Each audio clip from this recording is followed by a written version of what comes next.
Like there was one time where I had a client and he literally had me design a dungeon for him. I didn't know what I was doing, but I said yes to everything.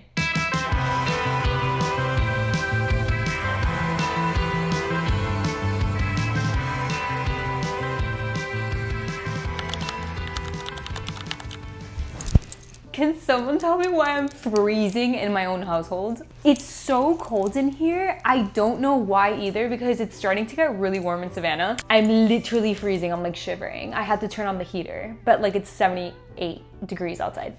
That's so weird. Anyway, hello. If you guys have questions about like what's currently happening in my life and my relationship and what happened to my Miami house, go watch that video because I kind of like answer everything on there.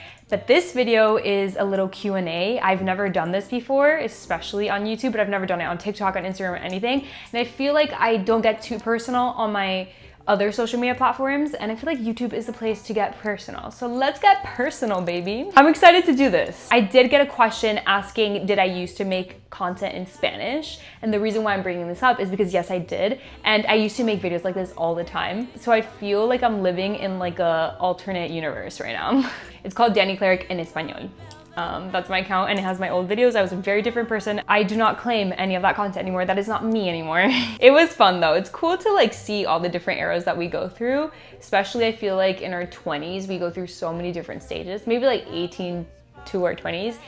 And it's just cool to have like my entire life documented. If you guys don't follow me on Instagram, go follow me. I asked you guys questions on Instagram, so let's see your questions. Maybe before we answer these questions, I kind of just start with like who I am and what I do. My name is Dani.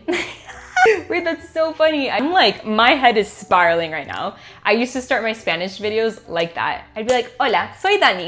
Hola, soy Dani. Y hoy se me acabaron los outfits. Y hoy vamos a... Oh. All right, God. You would think I like drink coffee or something. I don't drink caffeinated drinks. So this is my true self. Okay. My name is, I haven't said this in a while. I now call myself a designer. I can't call myself an interior designer because I didn't get a degree and I didn't go to school for interior design. And there actually is a very big difference of being a licensed interior designer and not being a designer, like an interior decorator. So I am an interior decorator, but I opened my own design firm called Euphoria Collective, who I own with my business partner, Lainey, Miss Lainey. I love her so much. If you guys want to go like meet the team, I have videos on there of us designing together. And she is an interior designer, so we do licensed projects and all of that fun stuff. So we are licensed. We're tiny but mighty and we are growing. My biggest goal in life is to grow this firm and have a big solid team and have offices and all that fun stuff. So that's like definitely my top goal. That is my passion and that is what I want to dedicate my entire life to. And we're getting there slowly but surely. Now I think I'm ready to answer your guys' questions. Do I smell bad? Oh my God, guys, I've been running around all day. Okay, my first question is, how can I start? Guys, okay, they typed it really weird. How can I start a career in interior design while working in a 9-to-5? I think it depends what you're referring to as interior design, because as I was saying, interior decor and interior design are two different things. I didn't have to go to school for decorating. You don't have to go to school if you want to decorate, which personally I enjoy more than doing all the logistical side of interior design because there's a lot of logistics that come with interior design. So if you have a 9-to-5 and you really like to decorate or you like to design things, I think my biggest tip is to just create a portfolio, literally with anything. Decorate your house, decorate your room, decorate your parents' room, decorate your friend's house, decorate literally whatever it is that you can and use that for your portfolio, which is kind of what ended up happening with me. I just decorated my apartment like very crazy and fun, and my friend saw it, and then from that he asked me to decorate his store. My ex-boyfriend, who we don't talk about. Like, offer your services to whomever, maybe your neighbor, maybe your friend. Think out of the box and try to create something. Experience is everything, and with that it gives you credibility to start doing this as a career. Apart from that, I think if you don't have the resources, if you don't know anyone, I would say to start small with creating mood boards or creating renders, learn a software to create renders and kind of create virtual spaces. I see on Pinterest a lot like these like little mood boards where people like will source actual products and then put them all together. And sometimes they're actually linked to their Instagrams and it'll take you to like their work, which I think is genius. So it's kind of just like thinking out of the box like that and using the resources that you have to advertise yourself and market yourself. I also view everything as like a marketing standpoint because my father is one of the biggest freaking marketing people I've ever met in my entire life. Like his brain was wired with marketing. I've never met someone like my dad. Like his brain, like I wish I could be inside his brain for a second. Like everything he views is like, how can I make money from this? How can I market this? How can, like, a new business idea, like let's do this, new app, new developments, like whatever. Like man's is a business person, but in a really creative way. Like he's a very creative business person. He kind of just wired my brain and my brother's brain to be that way. So we've been entrepreneurs since we were literally out of the womb. Like he would literally take us to Europe and he would force us to learn how to, I'm forgetting the word in both English and Spanish. He was making us negotiate with the sellers like on the street, not to like buy something, but so we could learn how to negotiate when we were 10 years old. And I was so scared. I'm an introvert, so I was literally pooping myself. Great times, great times. But that is kind of like a little glimpse as to how I was raised. I got a lot of questions about my past relationship. And so I just want to throw it out there that we've broken up. We're broken up. We are no longer dating. If you guys want to see more of that, there's another video explaining that. Okay, wait, someone asked, how did you know when to walk away from your relationship? And that's a really good question. And I fear I don't have a good answer for that. Oh my God. Social media is weird and confusing because I don't like to talk about other people on social media because like everyone has their own story. But for that question, the only thing I will say is that honestly, your gut tells you everything. I feel like a lot of us like to not follow our guts or like ignore it. I had this gut feeling for a while and I was in denial. I didn't want to hear my body, but my body had been telling me for such a long time that I should have walked away. And I just think at the end of the day, you just need to follow your gut. Someone said, what was Dani's childhood like? School, family, changes, etc. And someone said on top of that was, how did school work for you as a kid with traveling so much? I have a 4-year-old and I'm very curious. Those two questions kind of go hand in hand because I feel like my childhood was a little crazy. I think having parents that were always so positive and always saw the positive sides to everything was just such a big part like of my life, and it's such a big reason as to why I am the way I am. I kid you not, everyone who knows me, literally the one thing they will tell you is that I am delusional because I'm so positive that I'm delulu. And I think there's something so beautiful in being delulu. Like in this world, we need to be a little delusional. I grew up moving a lot. I've said this before, but I went to 9 different schools. Shall we go through all the different schools and like all the different places that we lived in? We shall, really quick.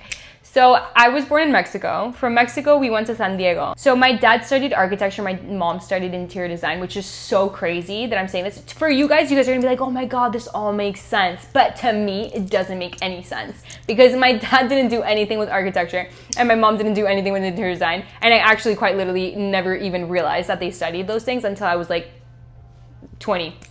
My dad had a magazine back in the day in Mexico called Ragazzi, which is so sick and it was so cool. And my mom worked with him, so they did like marketing. You see, marketing, like this man has always been in marketing. With that magazine, they made enough money to build their own house together. And then with that house, it was like super sick because I guess the house was like very unique. And then someone literally knocked on their door and offered them like some crazy amount of money. Then my parents thought, let's skirt to the United States. So when I was 5 years old, we moved to San Diego. That's my first school. Then we moved to Miami and I went to Sunset Elementary. That's why Miami, from all the places I lived in, that's why Miami is like my home because I feel like I have all my memories that are from there. Even though we moved from Miami, like there was always like coming back to Miami and I spent the most time in Miami. So I went to Sunset, then I went to Carver, and then from there we moved to Colombia. I was in Bogota for a year because my dad, we were always moving because of his job. So now we are in the 4th school in Colombia. I think it was like 2008 and it was crazy living in Colombia at that time. Like there was crazy bombings, like it was extremely dangerous. Like it was just not a place my mom wanted to raise her kids in. So we ended up moving back to Miami. Not to get deep or anything, but literally in front of our building, I don't want to scare you guys either from Colombia. Like I go back to Colombia all the time. My dad still half lives in Medellin. My brother lives in Medellin. So like Colombia is sick, but this was back in the day when like shit was out of control. Like the narcos and shit, like it was crazy. I don't even know if I'm allowed to be talking about this on here. Like what can I say? We don't have rules, there's no rules. And the Blockbuster, there's a Blockbuster right in front of our house. And we were there every single day. Like literally our view, we were all in the kitchen and it was like the Blockbuster and it exploded. And I remember we were on Skype with my grandma. It was quite literally one of the scariest things I think we've ever been through. Not me laughing, guys. I laugh at really uncomfortable situations, but like that's insane. And I talk about it so casually. I think like literally I like blacked out and actually fully never understood what the heck happened. And now as a grown-up, I'm like, what the heck, that actually happened. Anyway, we're at school number 4, so then we're back in Miami, and I went to Manatee Bay. Crazy. If you're from Miami, that's really funny. I'm like, at this point, I'm 9 years old, and we've done 5 schools. So I think the one thing about moving around a lot, as a kid, it's really hard. We got really used to it, and this may sound really sad, but I promise it's not that sad. We just knew that we couldn't get attached to things like that, and we always knew everything was going to be temporary because we were always going to be moving around. So I would always make friends, but I would view them as like, oh, like friends, but like you're not going to be my bestie for my entire life because we're probably going to move like next month. Is that depressing? Guys, I promise I'm okay. So I think that was like the one thing. My parents always made it a point to explain like what my dad was doing for work, why we were moving, like all the reasoning behind things. And I think that is what made us understand and like not be like sad about any of this. I mean, of course I was sad, you know, to like leave my friends and move that many times. But my parents, I feel like were really good about explaining things. And I think that's like really important. Now we go to the Key. This is where I basically grew up and was raised. I'm one of the Key rats. If you guys know what Miami is, RIP, cringe. But this was like the best time of my entire life. This is where all my friends are from. Like I know Sarah Fernandez. If you guys know Sarah, Sarah's my best friend. I own Peachtree, like my clothing store with her. She's my ride or die, and I literally met her here. So Sarah is a middle school friend, which is crazy. All my friends are like from middle school. But I went to KBCS, so that is my 6th school. Then from there, I went to Dash for high school, which is Design Architecture Senior High. I wish, not that I wish, I don't regret anything in life, but I wish like I could have lived multiple lives. And in another life, I stayed in that school and I graduated for architecture. It would have been so sick. That was such a cool school. But I left freshman year of high school because I absolutely hated it. I'm not a school person at all. Like, as I was saying, I like to decorate. I don't like to do the logistical sides of interior design. So like, I like to just be creative and that's it. Like, fuck out of here with that math class. I didn't know what to do. I really didn't want to go back to that school. So I went to another school, A&M. Which is so crazy. It's literally the craziest school ever. It was like the school that everyone went to if you like got kicked out of a school. It was an art school as well though. It was kind of interesting, but I was there for 2 weeks. And then I got really sick during high school. I used to suffer from crazy anxiety when I was younger and from stress. In Dash, I spent almost like the entire year just going to hospitals and stuff to the point where I literally missed so much school because I was just trying to figure out like what the heck was wrong with my body. They told me horrible things. They told me like so many crazy things that I had like crazy sicknesses. And at the end of the day, I didn't have anything. My body was literally just deteriorating because of stress. And so when I went to A&M, my dad thought it would just be a good idea if I did online school. So I could just be better and mentally stable and physically healthy because at that point, just my health was more important than school. And that is 9 schools, guys. 9 schools before I reached sophomore year high school. That's crazy. The last 3 though, I will blame on myself. That's because I was literally unstable and I just like needed to move around. But I had really supportive parents. I was in art school. I loved art. I already kind of knew what I wanted to do because I was already at this point, like I'm 17 years old and I wanted to do something in art. I had my camera and like I was like vlogging and like posting on YouTube videos. Like I literally have YouTube videos since I was like 5 years old. Not 5, but like since I was like 13. My parents were really strict. Like I was not allowed to go out. Like my friends were going out to the clubs, they were going out to parties. Like I wasn't really allowed to go out, or like if I did, I had like a really early curfew. I have great parents, but I'm not gonna say I had the perfect relationship with them growing up. I fought so hard with both of them, especially my dad. Like my dad and I like crash so hard. Like I'm pretty sure we would fist fight. No, we wouldn't, but like it was crazy. And when I left school, Jesus Christ. I'm supposed to do a Q&A and now I'm just telling you guys my entire life. Basically, after that, I started to edit and I got into the film industry, which I absolutely loved. And at that point, I graduated high school and I told my dad that I was gonna go pursue my dreams in LA.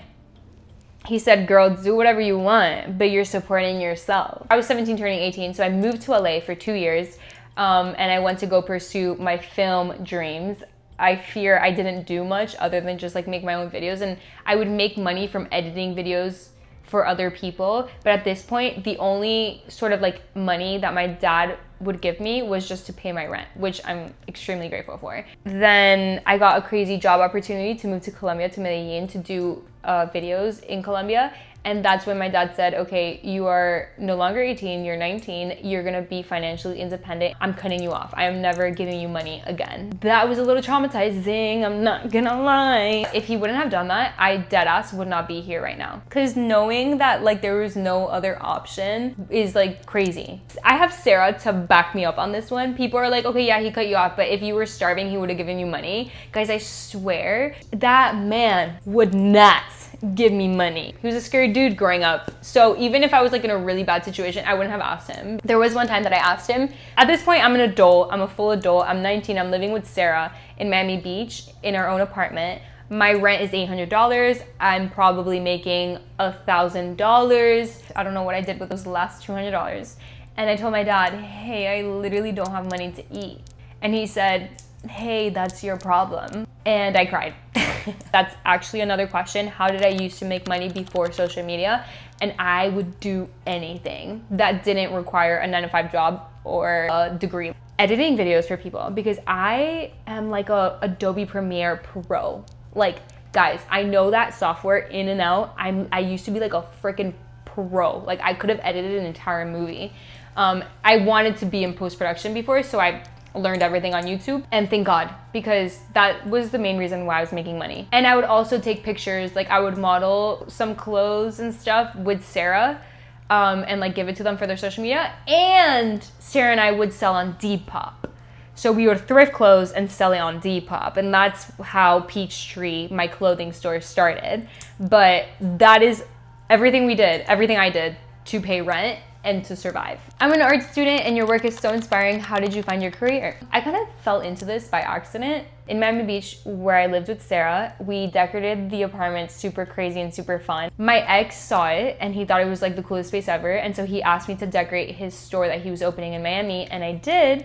And I posted a video decorating that space, and I got my first client from that video. TikTok gave me my career. And it's crazy how things work, because nowadays, like, you can literally just decorate your house and show it and be like, hey, if you want me to decorate your house, like, email me. You can just start decorating. Like, it's really crazy. And from that, like, I kind of discovered my passion, because I used to want to be in film. Like, I did music videos, I was like a DP, a director of photography, I was in post-production, I wanted to do everything in the film industry. I never thought I would be in front of the camera. I used to refuse to believe that I would be in the front of the camera, and look at me, here I am now. At that time when I was decorating and like doing all those little side hustles, I was really lost, because I didn't go to college because I was going to do something in film, and I started to get really scared because I was like, damn, like I didn't go to college for film and now I don't even like films. I had a little existential crisis, because I was like, I don't think I'm good at anything else. And like, I didn't go to school, so now what? Like, am I gonna have to go back to school? My first client ever hired me. I went to Seattle, I decorated her apartment. She was a young girl, she's so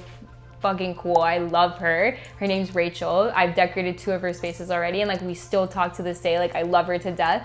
And she is the reason literally why I have my career now. I posted a whole series decorating her apartment, and I quickly started to grow a following, and people quickly just started to ask me and hire me to decorate their spaces. That was in 2020. Now we are here with our interior design firm. How did you go from photography to home design and make opportunities for yourself? So it's been a crazy transition going from film to design. I wanted to be a director, and being a director, like, you direct all the videos, so you're like creative directing like the film and how everything is shot, but you're also doing the set design and you're coming up with the concepts. And for me, like, that was the coolest thing, because coming up with a concept for a video and then visualizing it, I'm a very good visualizer. Like, I can visualize anything in my head. That kind of taught me a lot about decorating, because we were creating like these sets for these videos, if that makes sense. What major decision made your life change in the past 5 years? I think the biggest decision was like putting myself out there on social media and taking whatever opportunity it was at that time. So saying yes to Rachel, to my first client ever, was ballsy as hell. I was freaking winging it.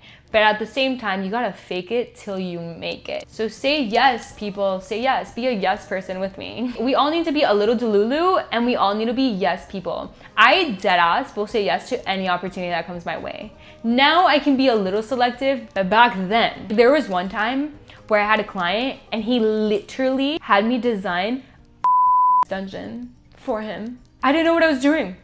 I had no idea this furniture existed. It was very confusing and it was a very weird time in my life. But I said yes to everything. And now I'm unstoppable. I can design anything. How old are you? I am 25 and I'm gonna be 26 this year and I'm gonna cry. No, I'm actually really grateful that I'm young, but at the same time, you know, when you turn 25, it's like, ugh. No, I'm getting really scared. I'm getting really scared. The closer you get to 30 is it's scary, I'm not gonna lie. But 30 is a new 20, hello? How do you think you learned to hustle so much? You do so much and it's inspiring. My father, or the way I saw my parents, my dad is a hustler. And you meet the man and you're like, okay, you love what you do. And I think that is what altered something in my brain. He also just programmed us to be hustlers, as I was saying before. And I think that was just really important. I think just knowing all these things since we were young just made me such a little hustler. And him cutting me off made me a hustler because I had no other option. I knew if I worked this hard that one day something would work and I would be financially stable and financially free. And that was my motivation for so long. I just wanted to be free. And literally no one could stop me. I was doing the most. And to be honest, thank God. Because now I'm here. And that's crazy. This is crazy. If someone wanted to be where you are, how should one go about it? And is a degree needed? Well, it really depends what it is that you want to do in the interior design world. If you want to just decorate, you don't need a degree.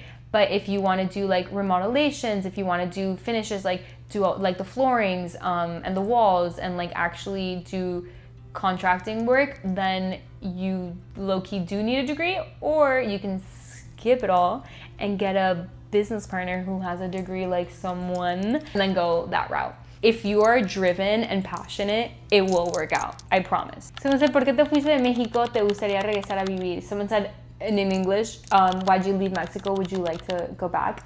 I left because we were really young and my family decided that, but I love Mexico with all my heart and I go back every summer and my biggest dream is to have a house there, and I will one day. And I do see myself maybe retiring in Mexico. Someone said, biggest advice for young creators. I read this somewhere and I absolutely love it. Its creativity thrives in an ever-changing environment, and I think that's very important. I think putting yourself out of your comfort zone, it inspires you, and that's where you actually learn more about yourself. So go to a new coffee shop, or if you want to move to a new city, do it. Put yourself in those different environments and different experiences. I think life is about experiences, and I think that's what keeps me creative still to this day and driven and passionate about everything. And there's another quote that says, the only bad art is the art that you don't create, and that literally stuck to my brain because that's crazy. What is the worst thing that's gonna happen? And just remember that you only fail when you stop trying. Someone asked, will you be coming to New York City soon? And I think so. I don't know when yet. I'm supposed to be going in March. The whole plan was going to New York in March, and that's literally next month. And now the thought of it kind of scares me because I'm a little overwhelmed. But if you guys didn't know, I do want to go to New York City. I think that's just a place that I should be. I think I'm going to try it out for a year, see if I love it or if I hate it. I think it's just a place to be design-wise and social media-wise, and I think it'll be good for me, especially after going through this breakup and this whole transition. I think it's just I have this weird feeling that I have to go to New York, and because of that feeling, I have to go. How do you balance multiple businesses and still have free time? What are your roles on each? Guys, I have such a bad work and life balance. It's actually disgusting. I try really hard to give myself a break. I sometimes feel really guilty to even take breaks or go on vacation because I live such a crazy life. I'm literally just in my room right now filming a video and this is work for me. So it's confusing. It's really confusing. I think it's just keeping yourself grounded. Having a schedule is very important for me. I think I've gotten way better at it. Last year was a disaster. Oh my God, the last thing is Peachtree. Everyone keeps asking what's gonna happen to my clothing store in Miami. And thankfully, we have an amazing team at Peachtree. So we have a manager, her name is Nicole, and she's absolutely she's the best person ever. She is an angel sent from above. She is holding the fort down. Sarah and I are always on call. We're always texting the girls. We're always talking talking to them, but we have the most amazing team ever. And because of them, Peachtree is alive and well. We're thinking about doing a pop-up in New York City, so maybe stay tuned for that one. I'm doing too much, guys. I do too much. But I'm so grateful for this little life that I live, you guys. This is crazy. And I just want to say that I love you guys for listening to this entire video. If you made it here, like, let's kiss, please. Thank you so much for watching this video. I love you guys so much. If you have any other questions, comment down below. I'll make more videos like this, or maybe we'll just have some conversations while I'm decorating. But I'll be posting more updates soon on my life and on this house right now. I ordered some new wallpaper for my bedroom, so hopefully that'll be the next video. But I love you guys, and stay tuned for more content of everything. Bye!